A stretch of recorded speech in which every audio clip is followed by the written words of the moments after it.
Chers amis, chers abonnés, bonjour. Nous sommes le dimanche 8 septembre 2024. Je vais procéder à la guidance de la semaine pour cette semaine à venir. C'est un tirage à choix. Vous aurez le choix entre la pierre noire, la pierre jaune et la pierre violette. En attendant, je vous rappelle que vous pouvez me retrouver donc sur les sites YouTube, sur Facebook, sur TikTok, également sur mes sites donc www.tarologicoaching.com pour des séances éventuellement si vous êtes intéressé d'en prendre une. Vous verrez un petit peu, il y a différentes choses que vous pouvez offrir ou vous offrir également. Également le nouveau site à venir de vente en ligne, magasin en ligne, donc marctavian.com à venir d'ici quelques semaines, mais vous pouvez déjà vous abonner sur la newsletter. Et avant de démarrer donc ce tirage-là, on va prendre déjà la carte de la semaine, la planète de la semaine qui est Jupiter. Alors cette planète, elle est très importante dans un contexte de réussite. Alors là, elle va pas vous faire de cadeaux cette semaine. Elle est là pour vous dire que vous prenez tout, vous prenez rien. Donc il peut y avoir des choses compliquées à apprendre et à intégrer en soi, mais vous n'aurez pas trop le choix. Vous prenez le package complet ou vous renoncez à la totalité, sachant que Jupiter c'est une planète quand même d'expansion, de réussite. Donc elle est là pour favoriser dans le sens là, même s'il peut y avoir des choses négatives qui viennent à vous cette semaine. Mais voilà, c'est le deal que vous devez faire et donc que vous pouvez prendre ou pas. C'est à vous de voir. Voilà, donc Jupiter, et puis on va démarrer. Donc vous avez choisi votre pierre. À la fin, il y aura également une petite guidance supplémentaire par signe, hein, donc vous pouvez rester jusqu'au bout. Alors, on démarre avec la pierre noire, et nous avons alors la carte du monde inversée, et également la carte de se reposer, le time out. On sent que c'est une semaine qui est dure, hein, qui est compliquée, avec des remises en question, avec des choses qui passent pas comme ça devrait. Avec le monde inversé, on est vraiment dans un contexte plutôt négatif, avec un manque de réussite, un manque de concrétisation de choses. On se sent pas forcément à l'aise, et peut-être c'est le temps de faire un break en cette semaine pour laisser poser les choses, parce que il y a des choses négatives qui viennent à vous, une fin qui se met en place là, et du coup ça peut vous démotiver, ça peut vous rendre nerveuse. Mais bon, il faut laisser passer le temps, et cette guidance-là pour la pierre noire parle de ça. Donc n'ayez pas peur de prendre un peu de temps pour vous, pour digérer les choses et rebondir de plus belle. N'oubliez pas Jupiter qui est là pour vous aider. Alors pour la pierre jaune, nous avons une autre carte inversée, l'impératrice, et la carte du blanc. Protection. Alors, l'impératrice inversée, c'est également une carte qui est compliquée à vivre, parce que l'impératrice c'est un personnage qui aime développer son monde, qui a beaucoup de choses en main pour réussir, et là en l'occurrence on lui enlève tout. Donc on lui enlève ses capacités, ses possibilités de faire des choses. Voilà, donc elle est démunie de ses moyens, et pourtant il y a une carte de blanc protection, c'est-à-dire qu'il y a autre chose quand même qui est derrière tout ça, mais encore faut-il laisser passer. Ça fait un peu penser entre la pierre noire et la pierre jaune, un peu une guidance. Elle n'est pas exactement similaire, mais il y a un fond identique qui est de laisser rebondir les choses pour mieux repartir. Parce que la carte derrière, blanc protection, c'est comme une nouvelle page à écrire, avec des choses nouvelles, avec des belles choses à entreprendre, et pourtant elle n'est pas dans une position favorable aujourd'hui. Donc laissez passer un petit peu de temps également. Cette semaine, probablement la semaine d'après, ou un peu plus tard, il y aura des choses qui vont se mettre en place pour vous aider à fonctionner. Donc une guidance qui est pas forcément idéale au départ, mais qui en principe est bonne par la suite, hein. Donc Jupiter est là, comme je dis, c'est un package complet à prendre, hein. Donc ça reflète un petit peu ça, de ne pas considérer que ce qui est négatif aujourd'hui l'est dans l'absolu. C'est peut-être un mal pour un bien sur ce qui est vécu.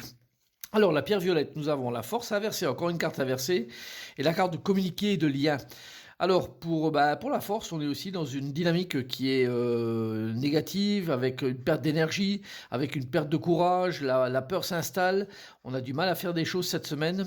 Pour quelle raison? Je ne sais pas. Est-ce que vous êtes confronté à une situation qui vous perturbe? Est-ce que vous manquez d'entrain? Est-ce qu'il y a des choses qui vous chagrinent?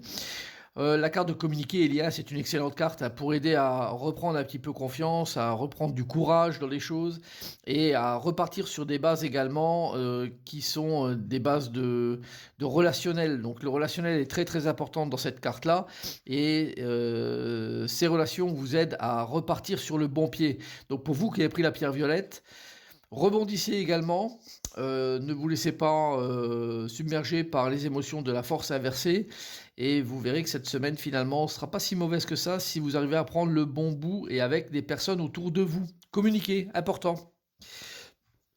Alors, pour les 4 signes, j'ai 4 signes que j'ai pris.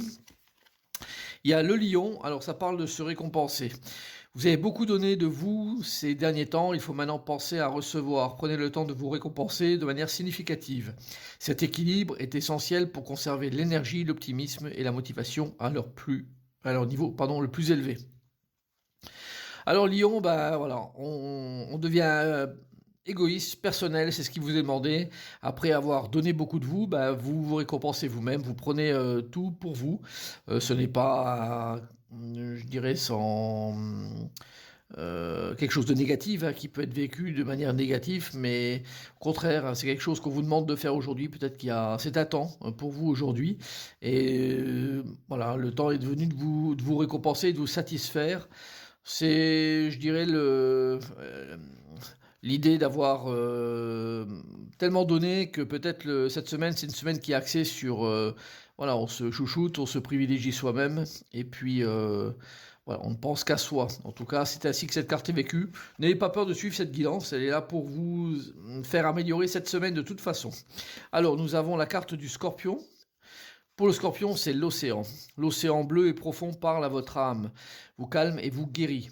Le simple fait de vous imaginer plongeant en son sein bienfaisant vous tente énormément. Mieux encore, prenez du temps pour vous approcher physiquement de l'océan, laissez la beauté et son pouvoir vous laver de vos soucis et de vos tracas. Scorpion, on pense aussi à soi-même, on se détache un petit peu du monde, on va prendre un petit peu de recul. Si vous êtes proche de l'eau, proche de l'océan, proche de la mer, n'ayez pas peur, proche d'un lac, n'ayez pas peur d'y aller. Ça vous fera un petit peu vous déconnecter du monde réel et des soucis que vous pouvez avoir durant cette semaine où vous avez déjà eu les derniers temps. Ça vous permettra un petit peu de vous déconnecter de tout ça et de reprendre, je dirais, le fil de votre vie sur un bon rythme. Voilà, donc on va là-dessus, amis Scorpion. Bon, on sent que c'est des semaines qui sont chahutées là. Cette semaine-là, c'est une semaine qui est dure, parce qu'il y a beaucoup de choses à absorber, à vivre. Ça n'est pas forcément donné à tout le monde, mais c'est un passage. Le signe du taureau, alors on a l'enracinement. En plus, le taureau, c'est un signe de terre, donc ça va très bien. Donc on lui demande de reprendre un peu ses vraies capacités naturelles au taureau. Donc quand vous vous détachez de la conscience d'habiter un corps et de vivre dans le monde physique, vous n'êtes plus enraciné. Bien qu'il soit agréable de flotter sur un nuage, votre travail et votre attention sont utiles ici-bas. Nous vous aidons à équilibrer en vous le spirituel et le matériel pour que vous puissiez apprécier une vie épanouissante sur Terre. Voilà, Taureau, donc on reprend ses prérogatives naturelles, on redevient ancré, on arrête de rêvasser, de penser à des choses qui ne servent à rien, qui sont trop illusoires, et on devient quelqu'un de très pragmatique, de très concret sur des choses essentielles de la vie terrestre, et on repart sur ces bases-là. Donc Taureau, n'ayez pas peur de reprendre les caractéristiques de votre signe. Et enfin, nous avons le Sagittaire. Sagittaire, changez de direction. Donc les changements que vous vivez sont divinement orchestrés par votre toute nouvelle volonté d'ouvrir votre cœur à l'amour et à nos conseils. À partir de maintenant, vous êtes protégé. Vous pouvez suivre votre voie vers les heureuses conséquences de vos désirs. Donc Sagittaire, ça bouge, on ne reste pas en place, on va vers des directions autres. C'est assis, donc on suit le mouvement. On n'a pas peur, on prend ce qu'il y a à apprendre. On sent que c'est des semaines qui sont un peu compliquées. Donc Jupiter parle pour vous également de manière assez forte, à savoir qu'il y a des choses intéressantes à apprendre durant cette semaine, des choses qui sont là pour, malgré ce changement de direction, sont là vraiment pour vous orienter d'une manière extrêmement positive. Donc on ne lâche pas l'affaire, on saisit les choses au bon et on fonctionne avec ces nouveautés qui viennent à soi. Voilà, écoutez, je vous souhaite une bonne semaine à vous et je vous dis à très bientôt. Au revoir.